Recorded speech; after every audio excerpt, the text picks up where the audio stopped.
C'est tout bon.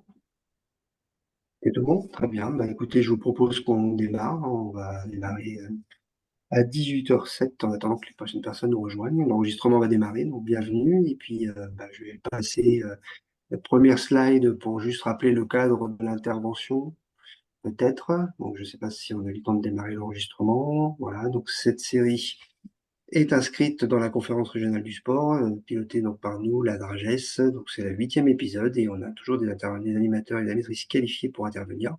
Et la slide suivante nous indique simplement voilà, les responsables au pôle sport que nous sommes et nos invités à qui je passe la main immédiatement pour que vous puissiez démarrer la présentation.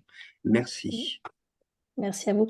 Bonjour, Stéphanie Ferrer, directrice adjointe de la structure Maison de l'Emploi et de l'entreprise MIFISER.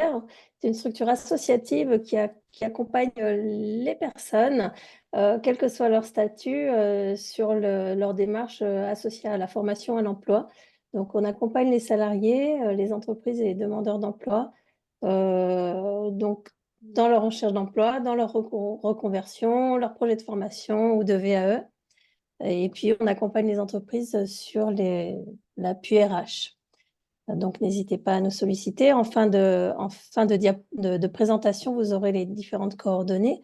Notre structure s'insère dans le réseau des MIF, Maison de l'information sur la formation et l'emploi. Il y a une MIF par département dans notre région Auvergne-Rhône-Alpes et 2 MIF sur certains départements. Donc, c'est le cas pour l'Isère avec Voiron, le Pays Voironnais et le Sud Grésivaudan. Et nous, Maison de l'Emploi d'entreprise MIF-Isère, qui intervenons sur l'ensemble du territoire de l'Isère. Donc là, on vous fait une présentation au titre de l'ensemble des MIF. Ensuite, chaque participant qui est intéressé pourra contacter la MIF de son territoire. Je vais passer la parole à Pascal Collongette, qui est conseillère emploi-formation dans notre structure, pour vous faire la présentation.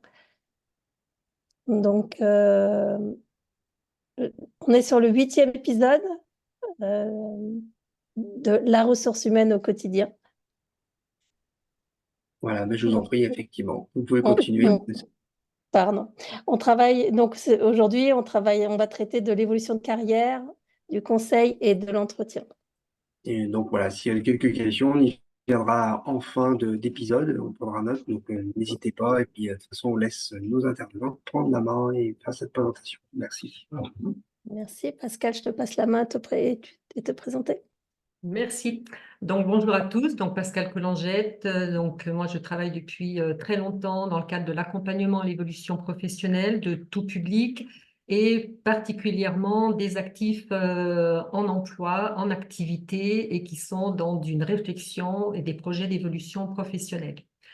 Donc, il faut savoir que les thèmes que nous allons donc aborder ce soir, ils ont tous subi une évolution importante ces dernières années, puisque l'objectif poursuivi par les 2 lois dont vous voyez la référence sur cette diapositive laisse la place, met le salarié au cœur de son parcours et elle lui donne les outils et les moyens pour être acteur de son évolution.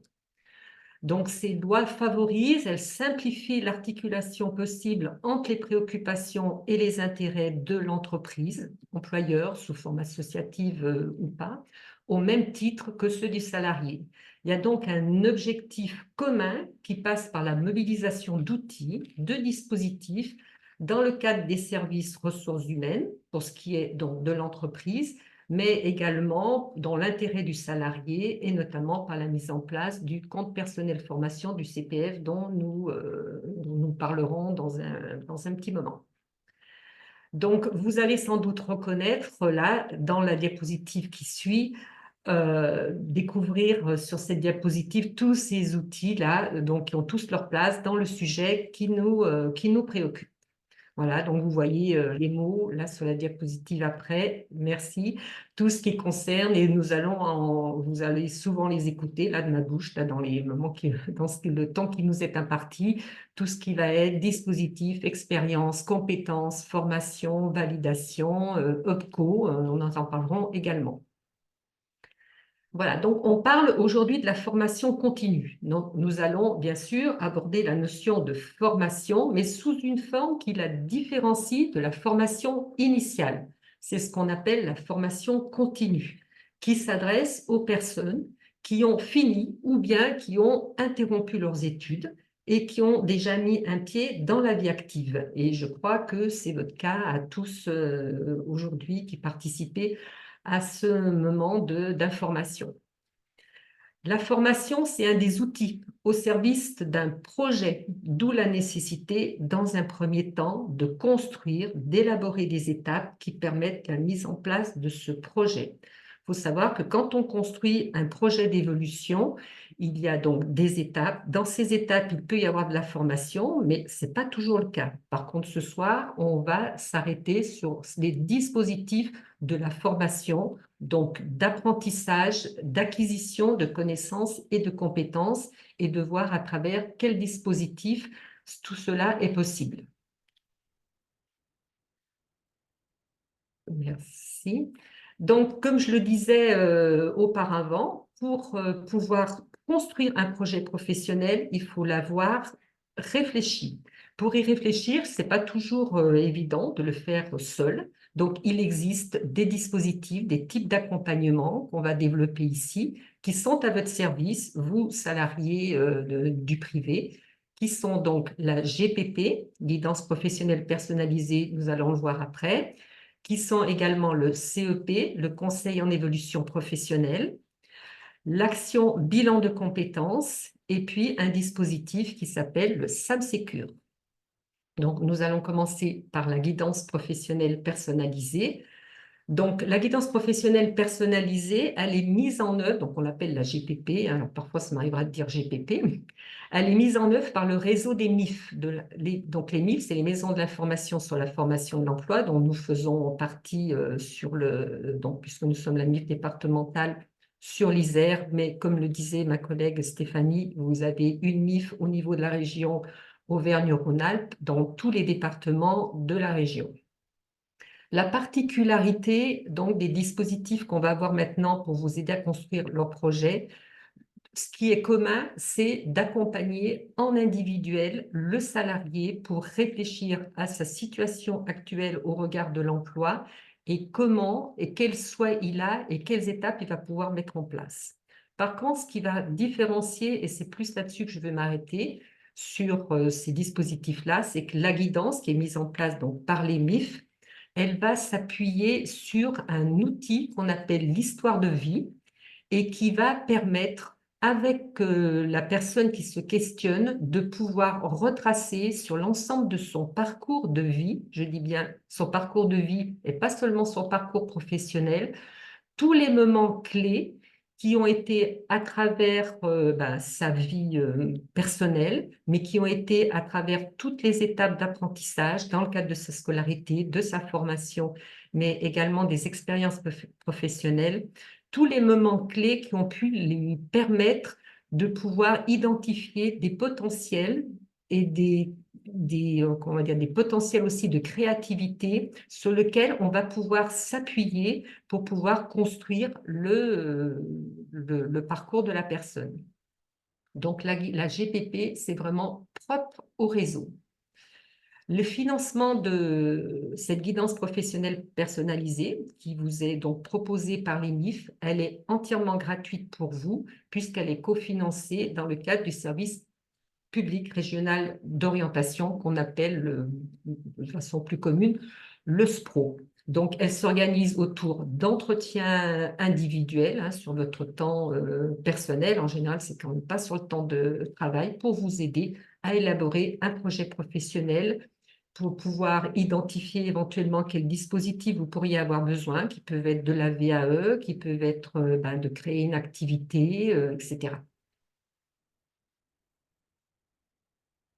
Le CEP, alors peut-être que vous en avez entendu parler, le Conseil en évolution professionnelle, c'est assez récent, enfin c'est assez récent, c'est une petite dizaine d'années. Ça s'appuie un peu sur ce qu'ont toujours fait les MIF depuis une quarantaine d'années, qui est le Conseil en évolution professionnelle pour toute personne, quel que soit son statut. Donc, le gouvernement a mis en place au service de chacun d'entre vous un conseiller qui peut donc vous recevoir toujours dans la même optique, c'est de réfléchir à votre projet, de le construire et de voir les étapes nécessaires. Donc, le conseil en évolution professionnelle, il s'appuie sur 5 réseaux. Il y a le réseau Pôle emploi qui s'appelle depuis le 1er janvier France Travail et qui permet aux demandeurs d'emploi de pouvoir avoir un accompagnement individualisé. Il y a le réseau des missions locales pour les jeunes de moins de 26 ans, le réseau APEC pour les personnes qui ont un statut cadre ou qui ont eu un statut cadre. Il y a Cap Emploi pour les personnes qui ont une reconnaissance en qualité de travailleur handicapé. Et également, pour vous, je pense que c'est plus ce qui vous concerne, il y a, en tout cas pour la région Auvergne-Rhône-Alpes, le CIBC qui est là au service des salariés pour pouvoir bénéficier de ce conseil qui, en général, est en dehors du temps de travail et qui a pour objectif, en fonction des souhaits que vous pourriez avoir, des idées que vous pourriez avoir, de vous orienter vers tel ou tel dispositif ou tel organisme de formation. Voilà. Donc, comme la GPP, hein, c'est entièrement gratuit pour vous, puisque c'est pris en charge dans le cadre, pareil, du service public régional d'orientation. Je vais juste faire une petite différence. Alors, une petite différence entre la GPP qu'on a vue avant, la guidance et le conseil en évolution professionnelle. Autant la guidance professionnelle personnalisée, vous pouvez n'avoir en amont aucune idée de ce que vous avez ou comment vous voulez mener votre projet. La guidance professionnelle personnalisée peut partir de rien et puis construire avec vous. Le conseil en évolution professionnelle, souvent il est nécessaire, quand on va avoir un conseiller en évolution professionnelle, d'avoir déjà quand même quelques idées et de pouvoir les approfondir après avec le conseiller. Merci. Donc, troisième point, je vous rappelle, hein, on a vu la GPP, le CP, le bilan de compétences. Donc, le bilan de compétences, c'est une action au même titre qu'une formation. Donc, ça veut dire que ça se déroule sur un nombre d'heures qui est défini et ça respecte un cahier des charges qui est précis et qui est le même pour tous les organismes de formation qui délivrent du bilan de compétences. Le bilan de compétences, donc, il va vous permettre d'analyser bien sûr vos compétences professionnelles, personnelles, le goût, qu'est-ce que vous avez envie de faire, votre motivation, etc. Il peut être mobilisé donc par vous, bien évidemment, mais vous salariés ou bénévoles, etc., mais également pour les demandeurs d'emploi. Globalement, le bilan de compétences, il se déroule en 3 parties. Il y a une partie qui est l'analyse des compétences, des aptitudes au regard du parcours, hein, de votre parcours. Il y a une deuxième partie qui est l'émergence et l'identification d'un ou de plusieurs projets. Et une troisième partie qui est l'exploration de ces projets par des démarches de recherche d'informations, de contact avec des professionnels, d'organismes de formation, de mise en situation pour se confronter à des situations de travail, à différents métiers, etc. Et la particularité du bilan de compétences, comme je vous ai dit que c'était associé à une action comme à une action de formation, elle va donner lieu à un bilan qui est écrit, qui est formalisé, qui vous est remis, vous, et que à vous, puisque c'est à vous, si vous souhaitez le partager avec une tierce personne, qui peut être votre employeur, hein, tout simplement, c'est vous qui pouvez le partager avec les autres personnes, mais aucunement un employeur ou une autre personne peut avoir une copie du bilan de compétences, même si vous avez été conseillé par un collègue ou par votre employeur. Vous êtes le seul destinataire des conclusions du bilan de compétences. Le financement du bilan de compétences, puisque là, on n'est pas sur de la GPP et du CEP qui sont dans le cadre du SPRO, on est sur une recherche de financement comme une action de formation. Donc, les financements possibles, c'est le compte personnel formation dont on parlera tout à l'heure, que vous connaissez sans doute. Donc, si vous utilisez votre compte personnel formation pour mener alors, une action de formation ou un bilan de compétences, c'est ce qui nous intéresse là maintenant, vous pouvez donc, sans en informer l'employeur, utiliser votre CPF pour faire ce bilan de compétences en dehors du temps de travail. Si vous souhaitez le faire sur votre temps de travail, il faut bien sûr demander l'accord préalable de votre employeur qui peut ou pas vous y autoriser. Le bilan de compétences peut être financé par l'employeur s'il estime qu'il veut vous donner un coup de main dans le cadre d'un projet au sein de l'association ou de la structure, ou un projet en dehors parce que vous avez partagé ça avec lui et qu'il veut voilà, mettre la main à la poche, on va dire, pour vous permettre de faire ce bilan de compétences. Et les fonds propres, eh ben, c'est votre propre portefeuille, c'est-à-dire que le bilan de compétences, si vous n'avez pas la possibilité de mobiliser de CPF parce que vous n'en avez pas, ou pas suffisamment, ou parce que ben, l'employeur, ce n'est pas possible du côté de l'entreprise de vous le faire financer, vous pouvez, si vous avez ben, les moyens et la motivation, financer vous-même le bilan de compétences. Il faut savoir quand même qu'un bilan de compétences, c'est au minimum 1 500 €. Ça peut être plus en fonction des centres de bilan. Donc voilà, c'est quand même pas une somme négligeable. Quatrième donc, possibilité que vous avez pour travailler sur votre parcours, c'est ce qu'on appelle le SAMSecure, qui est donc en place depuis quelques années. La particularité donc, de ce dispositif, il réside dans une offre de services, aussi bien auprès des structures employeurs de moins de 250 salariés, pour les accompagner dans leur questionnement ressources humaines, qu'auprès des salariés. L'objectif étant de prévenir, d'anticiper les mutations économiques et de sécuriser les parcours, c'est-à-dire de ne pas attendre qu'il y ait un moment une impossibilité de rester sur son poste ou que l'entreprise ne puisse pas vous garder, soit parce qu'elle est en difficulté particulière, soit parce qu'il y a des mouvements dans l'entreprise qui font que. Donc, l'intérêt du SAMSecure, c'est d'être en amont et de sécuriser les parcours pour donner des outils aux salariés, mais également aux entreprises pour pouvoir faire face à d'éventuels changements qui pourraient s'opérer dans le secteur professionnel ou dans l'entreprise.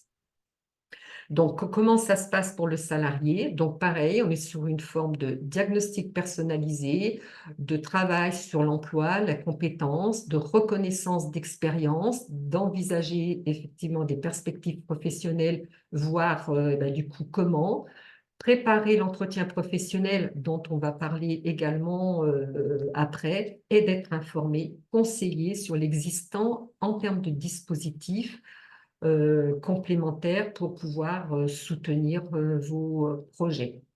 Et comme je vous l'ai dit, comme c'est un dispositif qui est à destination des entreprises et des salariés, il y a possibilité, donc ce n'est pas une obligation, mais il y a une possibilité de co-construire des parcours en intégrant dans la réflexion l'employeur, ce qui est toujours très favorable pour la mise en place d'un parcours au futur, que ce soit un parcours en interne dans l'entreprise ou un parcours à l'extérieur de l'entreprise, parce que vous avez un souhait de projet qui ne peut pas se faire dans le domaine professionnel dans lequel vous êtes à ce moment-là. Le SAMSecure, donc, il est financé par la région Rhône-Alpes. Il y a un financement région Rhône-Alpes et il y a un financement Fonds social européen. Voilà, donc comme je vous le disais précédemment, la formation, elle fait souvent partie des étapes nécessaires à la mise en place d'un projet. Et comme la formation, elle va supposer du temps, des financements, il est essentiel que le sujet y soit abordé dans un lieu formel, contrairement aux lieux informels, qui sont souvent entre deux portes, devant la machine à café, ce qui est intéressant aussi. Mais un lieu formel, ça veut dire un lieu identifié qu'on appelle l'entretien professionnel et qui va créer les conditions favorables à des échanges entre employeurs et employés. Donc, l'entretien professionnel, il est à l'initiative de l'employeur, comme d'autres dispositifs d'accès à l'évolution vers des compétences et à l'évolution professionnelle, qui sont la PROA, nous allons revenir en détail, hein, bien évidemment, sur ces 5 dispositifs: le plan de développement des compétences, les contrats en alternance et la FEST. Il faut savoir que l'employeur a seul la possibilité de mobiliser ces 5 dispositifs, et on verra après que le salarié est seul également aux commandes pour mobiliser d'autres dispositifs. Donc ça, c'est très important de le dissocier, parce que ça vous montre que l'employeur n'a pas la main mise sur tout et que le salarié doit prendre en compte, doit porter une responsabilité sur son parcours professionnel. Alors, nous allons aborder l'entretien professionnel. Voilà, donc vous avez sans doute peut-être bénéficié d'entretiens avec votre entreprise. Il faut savoir qu'il y a 2 types d'entretiens. Il y a l'entretien d'évaluation qui est sur la colonne de gauche, l'entretien professionnel sur la colonne de droite. L'entretien d'évaluation, il porte bien son nom, hein, puisque c'est un bilan sur la période qui vient de s'écouler. Souvent, la période qui vient de s'écouler, c'est l'année. Donc, sur cet entretien d'évaluation, on évalue, enfin, c'est l'employeur ou le N+1, il peut y avoir l'employeur avec le responsable d'équipe ou le responsable de service, avec bien sûr votre présence, vous, salariés. Vous allez échanger sur les compétences professionnelles que vous avez mis en œuvre en fonction des objectifs qui ont été fixés l'année précédente, et voir quelles difficultés il y a pu avoir, qu'est-ce qui a pu manquer, peut-être de la formation, peut-être des compétences, peut-être des connaissances, etc. Et c'est sur ce temps-là que vont être fixés les objectifs de l'année pour l'année qui suit. Cet entretien d'évaluation, il n'est pas obligatoire, il est fortement conseillé, parce que ça permet, voilà, de consacrer un temps quand même pour faire ça et de parler de façon très, voilà, sans être trop dérangé, de pouvoir poser les choses. Donc, il n'est pas obligatoire, il est facultatif. C'est l'employeur qui le met en place. Ça ne veut pas dire que le salarié ne peut pas le demander si jamais il ne se mettait pas en place. Il peut très bien le solliciter quand même. Il a lieu en général tous les ans. La vision, elle est à court terme, parce que quand on parle d'1 an, c'est du court terme, hein, dans une entreprise, et il fait partie en fait d'un souci d'amélioration au niveau du service RH, pour prendre en compte en fait la situation du salarié dans l'année qui vient s'écouler et de projeter ce qui va se passer, en tout cas ce qu'on attend de lui sur l'année suivante. Donc là, on est sur l'entretien d'évaluation. L'entretien professionnel. Donc, l'entretien professionnel, il va permettre en fait l'échange entre les perspectives nouvelles qu'il pourrait y avoir dans l'entreprise. Ça peut être une entreprise qui va se développer ou sur laquelle il va y avoir des choses qui vont bouger, peut-être bouger au niveau des salariés. Enfin, donc, c'est un lieu où l'entreprise va pouvoir partager avec le salarié ses préoccupations et surtout entendre ce que le salarié pourrait avoir à dire sur ses souhaits professionnels.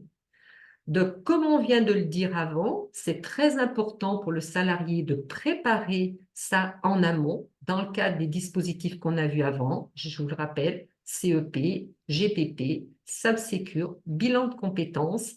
Et c'est là que peuvent être discutés, échangés sur les conclusions de toute cette réflexion qu'a eu le salarié, de façon que l'employeur et le salarié puissent mettre en adéquation les besoins et les souhaits de chacun pour pouvoir voir comment l'entreprise et le salarié peuvent se projeter dans l'entreprise ou en dehors de l'entreprise. Mais là, on est vraiment sur l'entretien professionnel.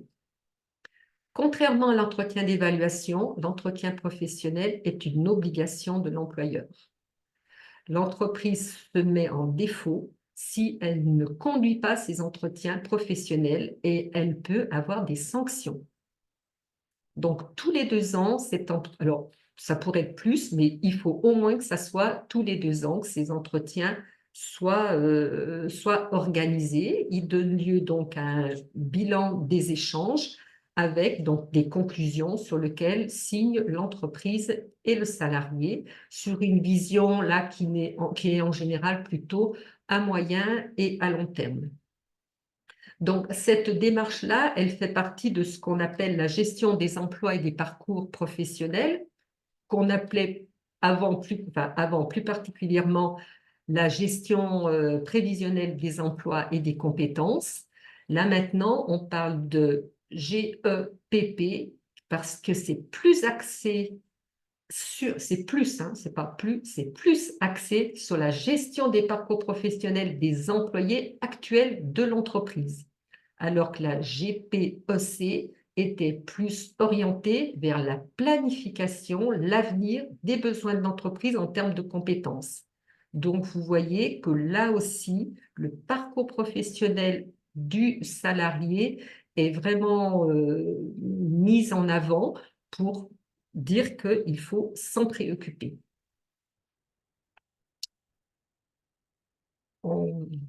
Voilà, donc deuxième dispositif qui est mobilisable par l'employeur exclusivement, c'est ce qu'on appelle la ProA. Donc la ProA, c'est un dispositif qui va permettre aux salariés en place sur demande de l'employeur. Alors, je dis sur demande, mais si l'entreprise le met en place pour des salariés, le salarié ne peut pas s'y soustraire.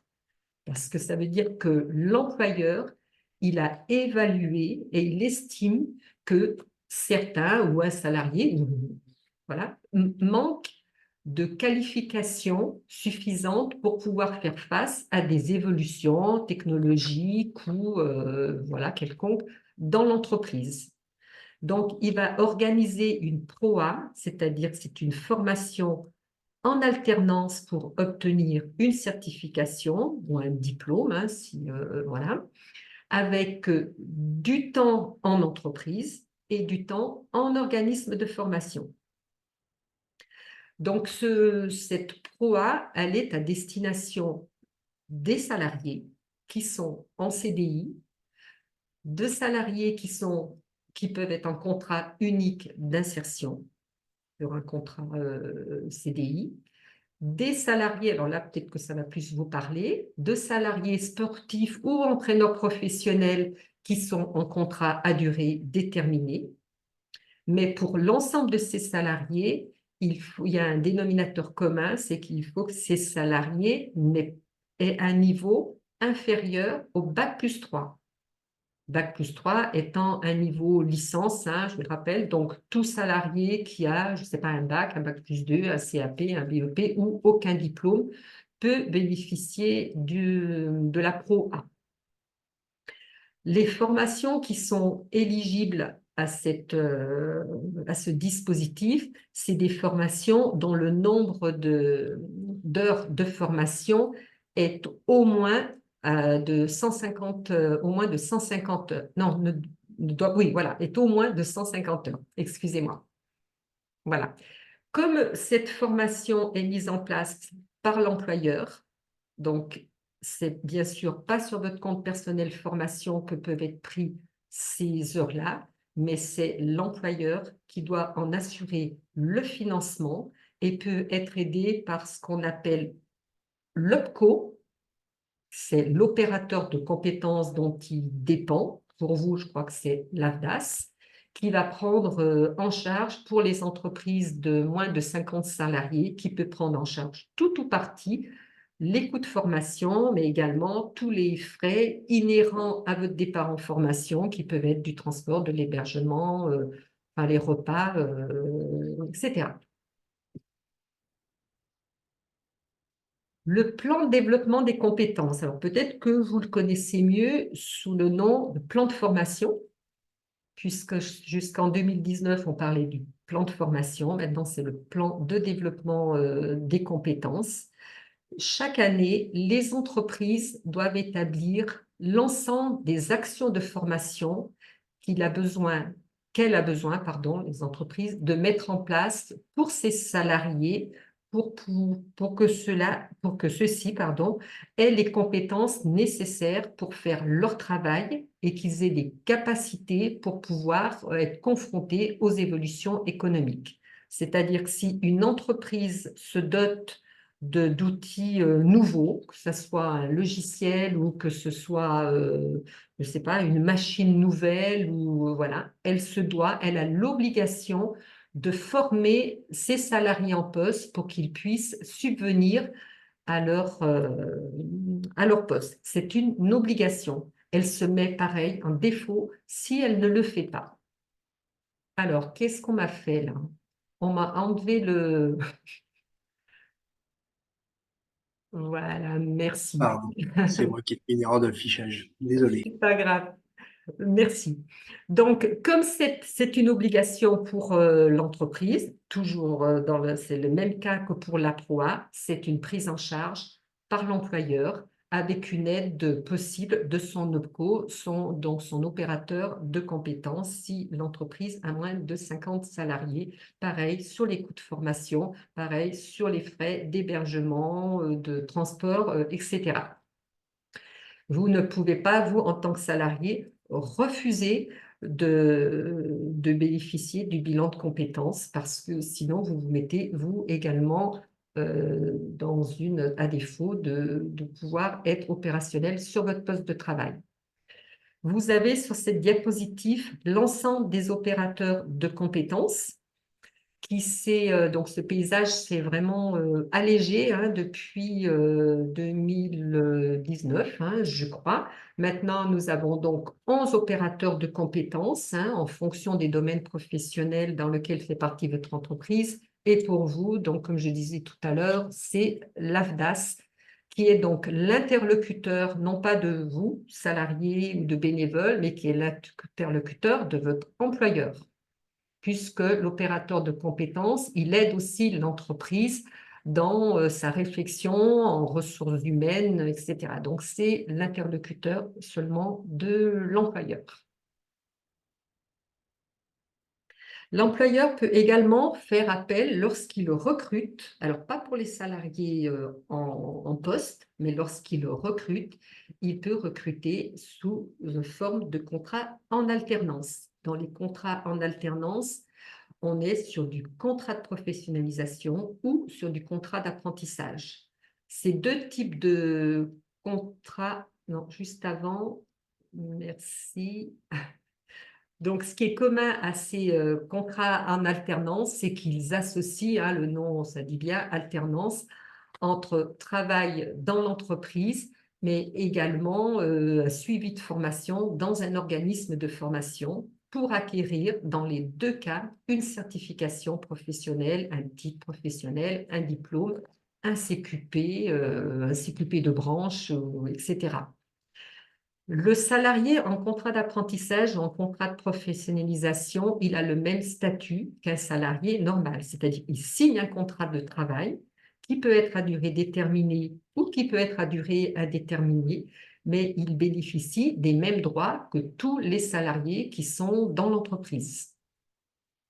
Par contre, ce contrat, il est signé entre trois structures, donc l'organisme de formation, le salarié, mais également l'employeur qui est tenu de désigner dans son entreprise un tuteur qui va être chargé d'accompagner la personne en alternance sur tout son parcours de formation.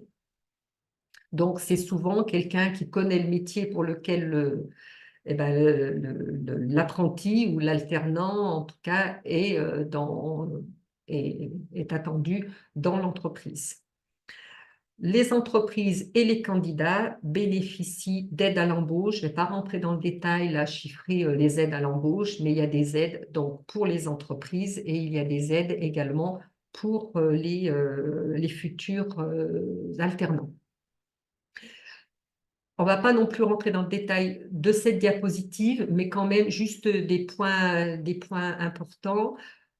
Contrat d'apprentissage, contrat de professionnalisation. En général, le contrat d'apprentissage, il est pour des jeunes de moins de 30 ans Il y a des cas où ça peut dépasser les 30 ans, quand une personne a une RQTH, une reconnaissance en qualité de travailleur handicapé. Donc, il peut y avoir des dépassements.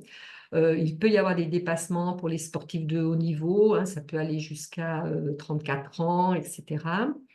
Le contrat de professionnalisation, il est accessible aux demandeurs d'emploi, même qui ont plus de 26 ans, plus de 30 ans, et voire plus s'ils ont une RQTH. La durée de formation pour les contrats d'apprentissage, elle est au moins sur un quart du temps du contrat, c'est-à-dire 25% de la durée du contrat, et c'est entre 15 et 25% pour le contrat de professionnalisation. Et au niveau de la rémunération, elle peut être de 27% du SMIC pour les apprentis, alors pour le contrat de professionnalisation, au minimum, c'est 55% du SMIC. Alors, autre action qui peut être mobilisée par l'entreprise, donc pour des personnes en situation de travail, c'est ce qu'on appelle la FESTA. Donc, qu'est-ce que c'est la FESTA? C'est un processus de formation qui est exclusivement en situation de travail, c'est-à-dire vont être déterminés dans l'activité professionnelle, qu'est-ce que le salarié a besoin d'apprendre et comment, dans l'entreprise, il va pouvoir l'apprendre. Donc, il va être élaboré un plan de formation pour lequel va être désigné un formateur AFES qui va avoir une fonction tutorale et qui va mettre en place comme un plan de formation avec quelle séance d'apprentissage il va y avoir, mais également des séances qu'on appelle des séances réflexives qui vont permettre au sein de l'entreprise de prendre du recul et d'analyser comment l'apprenant avance dans ce processus d'apprentissage. Donc, tout se fait dans l'entreprise. Donc, bien sûr, pareil, c'est financé par le plan de développement des compétences de l'entreprise. Donc, ça peut être pris en charge, je le rappelle, pour les entreprises de moins de 50 salariés par l'OPCO, c'est-à-dire par la TAS pour ce qui vous concerne. Donc, un résumé, il y a 4 critères légaux qui précisent les conditions de la mise en œuvre de la FEST. C'est une analyse de l'activité de travail pour pouvoir adapter une pédagogie, désigner un formateur AFES qui est souvent extérieur, hein, mais qui a suivi une formation de formateur AFES. Il va y avoir la mise en place de phases réflexives distinctes des mises en situation de travail et il va y avoir des évaluations spécifiques des acquis de la formation tout au long de l'action. Donc, c'est un parcours qui vise un objectif professionnel, alternant, phase de travail et séance réflexive, accompagné, évalué et traçable. C'est-à-dire qu'il y a quelque chose d'écrit. On sait que dans les entreprises, les TPE, PME, eh ben, il y a des salariés, voilà, ils sont formés par des collègues, etc. Ça ne veut pas dire que ce n'est pas des bonnes formations, c'est très bien. La FEST, elle a cette particularité de pouvoir bénéficier d'un cadre avec un contenu et d'un financement pour cette période-là. Merci. Donc, comme je vous le disais, et ce qu'on vient de retracer, donc c'est tout ce qui est à l'initiative de l'entreprise et financé par l'entreprise. Et comme je vous le disais, vous, salariés, vous êtes à même de pouvoir mobiliser des dispositifs et c'est de votre responsabilité quand vous voulez évoluer de pouvoir mobiliser ces dispositifs-là. Donc, vous ne devez pas, si je peux me permettre de dire ça, attendre tout de l'employeur. Vous devez aussi vous inscrire dans une perspective d'évolution, sachant que vous pouvez également mobiliser les dispositifs qu'on va voir maintenant. Alors, il va y avoir le CPF, le projet de transition professionnelle, la VAE, la création d'entreprise et le dispositif démissionnaire. Alors, le compte personnel de formation dont on a vaguement tout à l'heure, on a vu. Alors, vous avez peut-être entendu parler du DIF, qui a existé de 2000, je crois que c'est 2005 jusqu'à 2018, hein, je crois, qui était le droit individuel à la formation, qui vous permettait, qui avait un compteur qui était alimenté chaque année d'un nombre d'heures. Le compte personnel de formation, il a pris la suite du DIF, du droit individuel à la formation. Et vous voyez que dans le compte personnel de formation, il y a le mot personnel. Donc, ça rejoint ce que je vous disais avant. Ça veut dire que vous êtes engagé à titre personnel à le mobiliser ou pas. Mais en tout cas, vous êtes responsable de votre compte personnel de formation qui va progresser au fil de votre temps de travail parce que c'est vraiment votre activité professionnelle qui va alimenter ce compte personnel de formation. Ce compte personnel de formation, il va s'alimenter à hauteur de 500 €, puisqu'on ne parle plus d'heures, on parle d'euros, par année de travail pour un temps complet. Il faut savoir que ces 500 €, ils s'alimentent même si vous avez un temps non complet, mais qui est supérieur à 50%.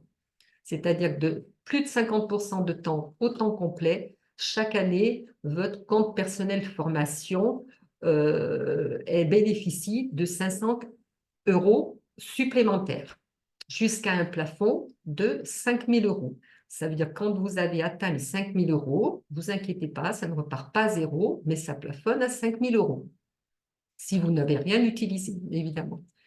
Pour les personnes qui ont un niveau de qualification égal ou inférieur au niveau 3, le niveau 3, c'est le niveau CAP-BEP, donc on est sur infrabac, le compteur, il s'alimente de 800 € et il peut aller jusqu'à un maximum de 8 000 €.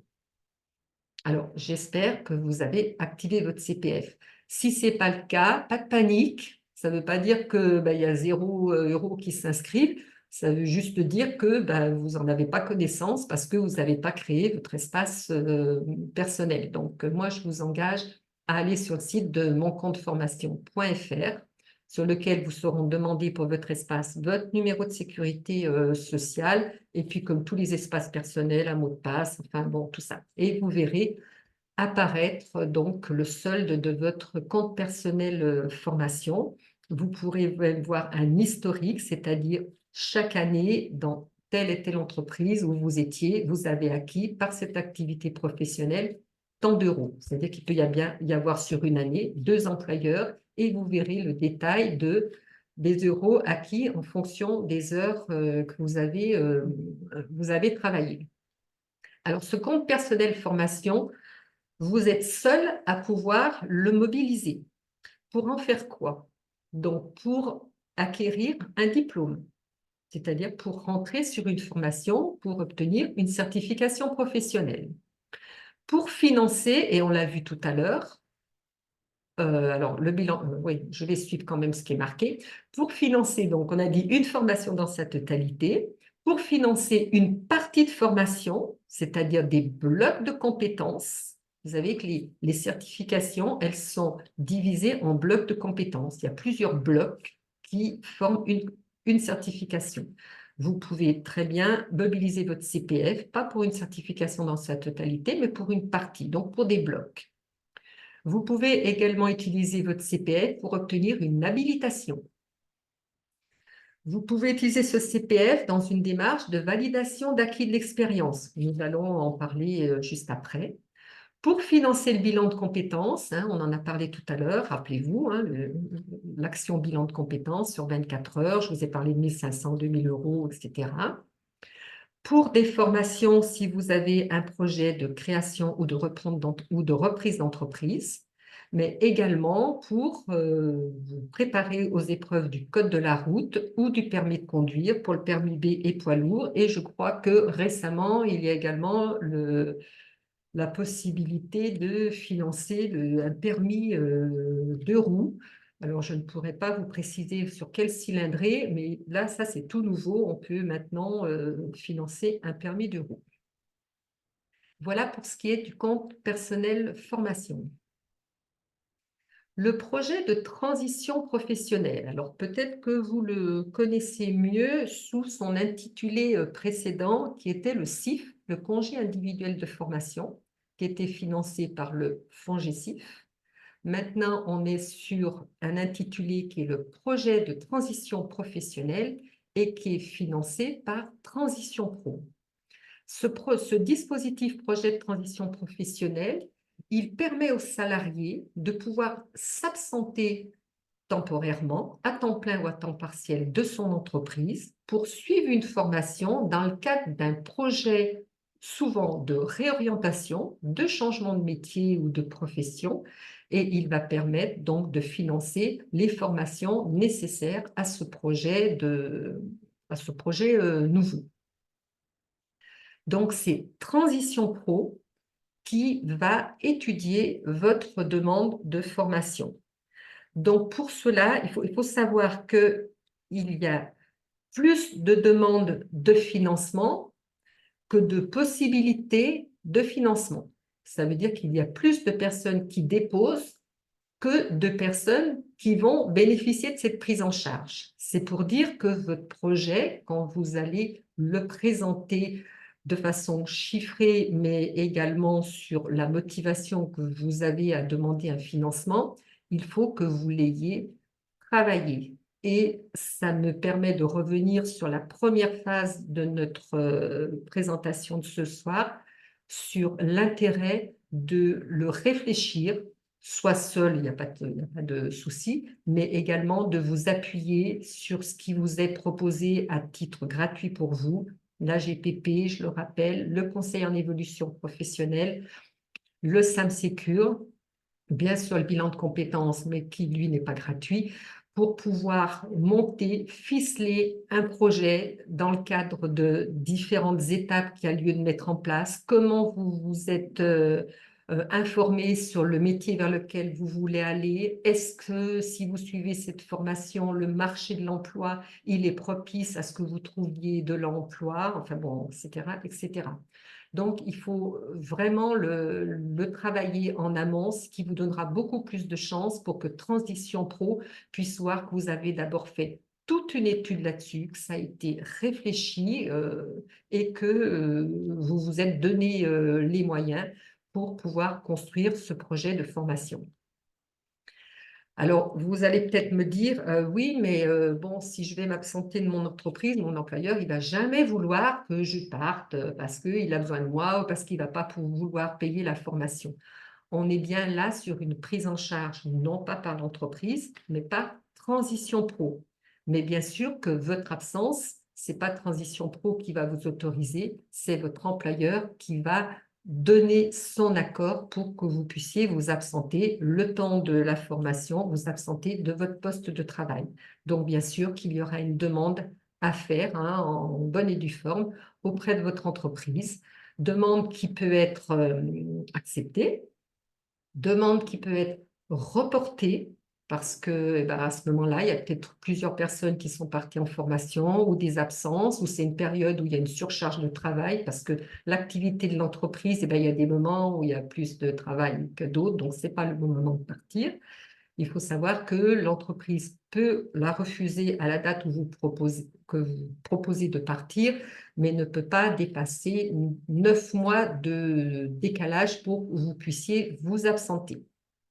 Il faut bien sûr en même temps que l'organisme de formation soit identifié et que vous ayez passé positivement les phases de sélection pour pouvoir rentrer dans la formation. L'intérêt de pouvoir bénéficier du projet de transition professionnelle, donc c'est comme je vous l'ai dit, c'est la prise en charge, si tu peux revenir, voilà, c'est la prise en charge des coûts de formation, c'est-à-dire payer l'organisme de formation, payer les frais inhérents à aller en formation, frais d'hébergement, de transport, etc. Et de pouvoir maintenir votre rémunération qui sera donc remboursée par Transition Pro à votre employeur, puisque bien sûr que votre employeur ne va pas vous payer si vous n'êtes pas sur votre poste de travail. Donc, la rémunération peut être maintenue et Transition Pro va rembourser à l'employeur la partie de votre salaire pour lequel vous n'étiez pas sur le poste de travail. Pour pouvoir bénéficier donc de ce financement, vous devrez créer donc un espace personnel, hein, on en parle beaucoup des espaces personnels, mais vous devez avoir l'habitude sur le site de transition, Voilà, il faut s'y prendre vraiment en amont, hein. C'est pas, bah, tiens, j'ai une formation qui m'intéresse au mois de mai, c'est bon, on est le mi-avril. Non, c'est au moins 4 mois à l'avance qu'il faut déposer son dossier. Donc, ça veut dire que la réflexion, c'est encore avant les 4 mois. Merci. Donc, on en vient au dispositif validation des acquis par l'expérience, qu'on appelle de façon plus courte VAE. Donc, la validation des acquis par l'expérience, c'est un dispositif qui va vous permettre d'acquérir un diplôme alors que vous n'avez pas suivi de formation, mais par contre, vous avez une expérience professionnelle, donc vous avez acquis des compétences et des connaissances par votre expérience et que vous faites une démarche pour faire reconnaître ces expériences-là dans l'objectif qu'un jury puisse évaluer si effectivement vous avez acquis les compétences attendues par cette certification par le biais de vos expériences. Donc, c'est un gain de temps dans le sens, un gain de temps et d'argent, dans le sens où vous n'avez pas tout un processus d'entrée en formation, de mise entre parenthèses de votre vie professionnelle pour rentrer en formation. C'est un dispositif que vous mobilisez en même temps que vous êtes sur votre activité salariée, c'est-à-dire que vous faites en plus de votre activité salariée. Donc, c'est vraiment une démarche personnelle pour laquelle, il faut le savoir, il faut vraiment avoir du temps personnel à consacrer à ça. C'est-à-dire que ce temps de VAE, vous allez le faire si vous travaillez la journée, eh ben, il va falloir y consacrer du temps le soir, les week-ends, les vacances, etc. L'objectif, donc, c'est d'obtenir une certification professionnelle, on l'a vu, donc un diplôme. C'est de pouvoir, dans certains cas, vous sentir valorisé par votre expérience, faire reconnaître que vous avez des compétences, monter en niveau de qualification professionnelle, en niveau de qualification, ce qui peut vous permettre aussi à un moment de pouvoir intégrer une formation pour laquelle vous n'aviez pas le niveau requis. Ça peut vous permettre de changer d'emploi, changer d'entreprise ou d'évoluer dans votre entreprise. Et bien sûr, ça peut vous permettre d'essayer de négocier une augmentation de salaire ou de conditions de travail dans le cadre d'une promotion professionnelle. Donc, à tout âge, on peut envisager une validation des acquis par l'expérience. Donc, c'est un process qui est quand même long, enfin long, je vais dire qu'il va quand même durer quelques mois. Hein. Il ne s'agit pas de présenter un CV et puis tendre la main de l'autre côté pour qu'on vous donne un diplôme. Il va falloir obligatoirement passer par des étapes. Ces étapes, c'est je m'informe, je réfléchis, donc vous pouvez être accompagné bien évidemment, je réfléchis avec un professionnel sur mon parcours, j'identifie quel diplôme peut correspondre à mon parcours, je constitue un dossier qui s'appelle le dossier de recevabilité. Quand ce dossier est valorisé et validé par France VAE, je constitue mon dossier de validation dans lequel je vais devoir décrypter à travers mes situations de travail quelles sont celles qui m'ont permis d'acquérir des compétences et des connaissances. Je vais présenter ça à un jury, c'est-à-dire mon dossier écrit, et je vais m'entretenir avec ce jury qui va me poser des questions complémentaires pour s'assurer d'une part que j'ai bien exercé les activités que je dis là et que j'ai bien acquis les compétences attendues. Ce jury va donc délibérer et va identifier si vous avez les compétences, si vous avez pu prouver que vous avez les compétences qui répondent au diplôme. Si vous avez toutes les compétences, il juge que vous avez toutes les compétences et vous avez su les démontrer, vous pouvez obtenir la totalité de la certification, c'est-à-dire du diplôme, qui sera exactement le même diplôme que si vous aviez suivi un cursus de formation. Il faut savoir, là je le précise, que contrairement à la formation, vous pouvez très bien n'avoir aucun diplôme et faire une VAE sur un diplôme, bac ou au-dessus du bac, etc. Vous n'êtes pas obligé d'avoir acquis les étapes intermédiaires. Il est arrivé que des gens qui avaient un bac, etc., et qui étaient en situation d'assistanat d'ingénieur, etc., sont allés de leur niveau bac directement avec une VAE sur un diplôme d'ingénieur. Alors que vous voyez bien que dans le cadre d'un suivi de formation, ça ne serait pas possible. Si j'ai un niveau bac, je ne vais pas rentrer dans une école d'ingénieur. La VAE, elle permet d'effacer toutes ces étapes-là puisque ça s'appuie exclusivement sur votre expérience. Donc, on peut obtenir tout un diplôme, on peut obtenir une partie de diplôme, le jury peut évaluer que vous avez obtenu certains blocs de compétences du diplôme, mais pas tous, auquel cas il va vous faire des suggestions, il va vous donner des conseils qui peuvent être de réécrire une partie de votre dossier parce qu'il sent que vous avez ces compétences-là, mais que vous n'avez peut-être pas su les exprimer, hein, je ne sais pas. Ça peut être entrer en formation sur une partie de la formation pour valider ce qui a manqué.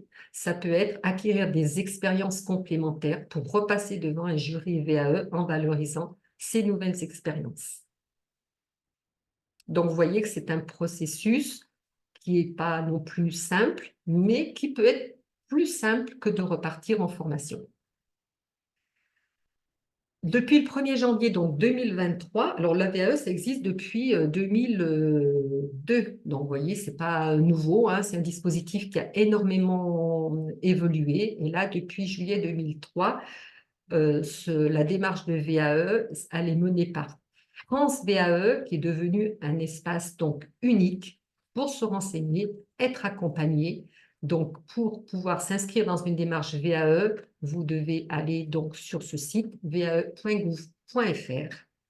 Ça va vous permettre donc de bénéficier d'un accompagnement sur toute la durée de ce processus de VAE, donc accompagnement qui sera entièrement gratuit, qui est gratuit pour vous, mais qui a quand même un coût, bien évidemment.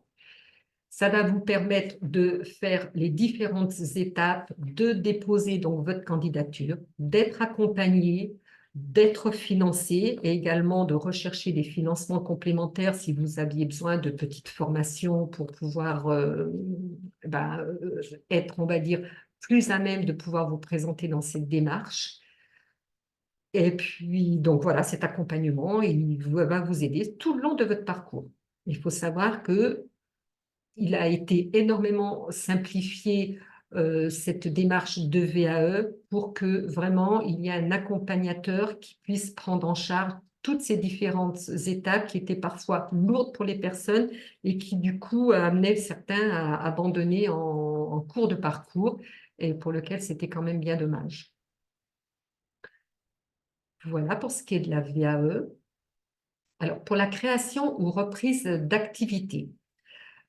Les demandeurs d'emploi, je commence par les demandeurs d'emploi parce que vous avez donc des demandeurs d'emploi qui ont des droits, hein, des allocations chômage et qui peuvent être dans le cadre d'un projet de création solliciter auprès de France Travail. Je vous rappelle que France Travail, c'est le nom maintenant de Pôle emploi, hein, qu'on appelait Pôle emploi avant, de bénéficier de tout ou partie des allocations chômage pour pouvoir créer leur activité au lieu de les avoir mensuellement.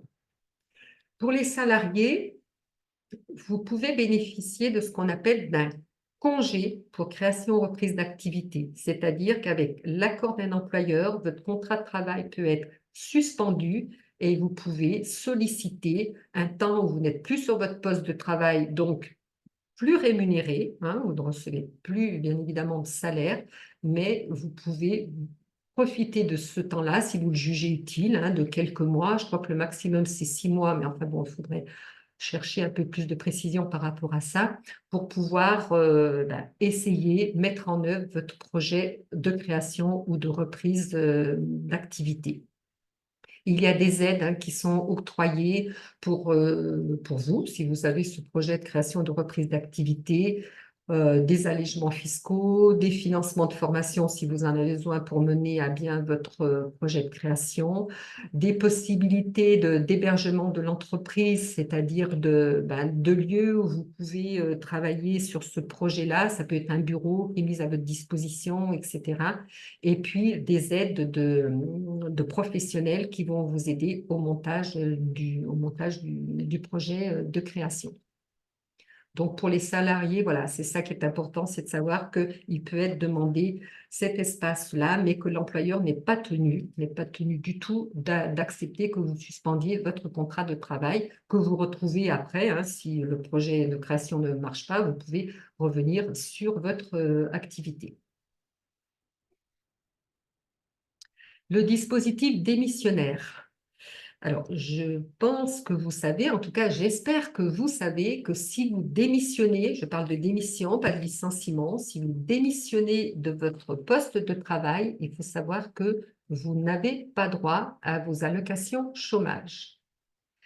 S'il s'avère que vous avez pour vous de bonnes raisons de démissionner parce que vous voulez suivre une formation pour un nouveau métier, parce que vous voulez créer ou reprendre une activité et que vous pensez que vous ne pouvez pas vous permettre de démissionner parce que vous n'aurez pas d'allocation chômage, il faut savoir qu'il existe ce dispositif qui peut vous permettre quand même de bénéficier de vos allocations chômage suite à une démission. Pour ça, il faut, en amont de la démission, et je précise bien, c'est très important que vous entendiez que c'est avant la démission, vous devez mettre en place les 3 étapes qu'on voit ici. Il est arrivé que des gens viennent nous voir en nous disant, ben voilà, je viens de démissionner parce que je veux créer une entreprise et j'ai vu que parce que je veux créer une entreprise, eh ben, je peux avoir mon chômage. Eh ben, non, si la démission a été mise en place, si vous avez envoyé votre courrier, c'est fini, vous ne pouvez plus disposer de ce dispositif démissionnaire. Donc, les différentes étapes, c'est rencontrer un conseiller en évolution professionnelle, donc un des 5 CEP dont je vous ai parlé avant, pour qu'il vous aide à construire ce projet, c'est-à-dire qu'est-ce que j'ai envie de faire, quels moyens je dois mettre en œuvre, quel coût, quelle formation je dois bénéficier pour pouvoir mettre en place mon projet. Donc, on est vraiment sur quelque chose qu'il faut construire, qu'il faut ficeler, sur lequel il faut s'interroger et chercher des réponses avant de pouvoir présenter ce projet. Je vous rappelle que l'accès au conseiller en évolution professionnelle est entièrement gratuit et individualisé. Lorsque ce travail a été monté avec le conseiller en évolution professionnelle, une demande doit être faite sur le site de Transition Pro qui va étudier le caractère réel et sérieux de votre demande à travers une commission. Donc ça, c'est très factuel, hein, c'est vraiment très formalisé. Vous n'avez pas le choix, vous ne pouvez pas brûler ces étapes. Lorsque Transition Pro a donné un avis, si Transition Pro donne un avis favorable, alors à ce moment-là, vous pourrez vous inscrire à Pôle emploi qui va procéder à la validation de vos droits, c'est-à-dire que vous allez pouvoir bénéficier de vos allocations chômage, voire d'une prise en charge pour une formation si vous avez un projet de formation. Donc, je rappelle, on ne démissionne pas avant de vouloir créer une entreprise. On met en place les étapes qu'on vient de dire là du dispositif démissionnaire pour ne pas se retrouver tout d'un coup sans allocation chômage et dans une situation personnelle très compliquée. Voilà, je crois qu'on a fait le tour de pas mal de choses qui... C'est pas mal complet, effectivement. Vous avez été extrêmement clair et précise. Merci encore de toutes les informations. On n'a pas eu de réponse aux questions précises, donc ce que je vous propose, c'est de conclure l'intervention et puis nous ferons un petit point, bien sûr, à la fin. Donc, sauf si vous voulez ajouter, bien sûr, quelque chose. Non, je crois qu'après, on va voir C'est bon. apparaître, je crois que c'est ça, Vous avez les Stéphanie. contacts après, Et donc après, il y a les vous allez contacts pouvoir qu'on afficher avait les prévus. Voilà, vous pouvez voilà, faire appel à Les nous. contacts pour J'inviterai les notre personnes, voilà, à structure. prendre contact avec vous. Voilà, avec les lieux de permanence physiques et puis les possibilités de faire du distanciel. Voilà, ça Et c'est pour ce puis qui est les voilà. contacts pour, en dehors de l'Isère, hein, pour tous les départements de la région Auvergne-Rhône-Alpes. Voilà, vous avez Tout un un réseau site à votre internet, disposition voilà, tout un réseau à disposition. Oui, et surtout à bien solliciter avant de se lancer dans quelques démarches. oui, C'est ce qu'on retiendra en disant. oui, il faut C'est vraiment. ça. Merci à toutes et tous de la Merci participation. beaucoup. Merci L'enregistrement. d'avoir mis